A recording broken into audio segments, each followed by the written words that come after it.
2024 সালের 5ই অগাস্ট ছিল ভারতে পার্লামেন্টের মনসুন সেশনের শেষ সপ্তাহের প্রথম দিন। অধিবেশনে অনেকগুলো জরুরি বিল তখনও পাশ করানোর বাকি, অথচ হাতে সময় খুব কম।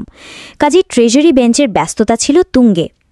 রাজধানীতে নেতামন্ত্রীদের দৌড়দৌড়ি চলছিল যথারীতি। এরই মধ্যে প্রধানমন্ত্রী নরেন্দ্র মোদীর সবচেয়ে আস্থাভাজন 3 লেফটেন্যান্ট, পররাষ্ট্রমন্ত্রী এস জয়শঙ্কর, জাতীয় নিরাপত্তা উপদেষ্টা অজিত ডোভাল আর স্বরাষ্ট্রমন্ত্রী অমিত শাহ, তাদের কিন্তু সতর্ক নজর রাখতে হচ্ছিল একটি প্রতিবেশী দেশের খুব গুরুত্বপূর্ণ ঘটনা প্রবাহের দিকে। সেদিন সকাল থেকেই বাংলাদেশে মার্চ টু ঢাকা কর্মসূচি দিয়ে লাখ লাখ বিক্ষোভকারী রাজধানীকে অবরুদ্ধ করে ফেলার কথা।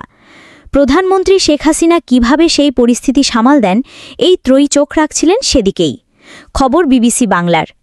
কারণ সেই আন্দোলনের পরিণতি যাই হোক, ভারতের ওপর তার প্রত্যক্ষ ও পরোক্ষ প্রভাব পড়তে বাধ্য, এবং যতই হোক প্রধানমন্ত্রীর টিমে দেশের অভ্যন্তরীণ বা বৈদেশিক নিরাপত্তা ও পররাষ্ট্রনীতি প্রধান কাণ্ডারি এই 3 জনই।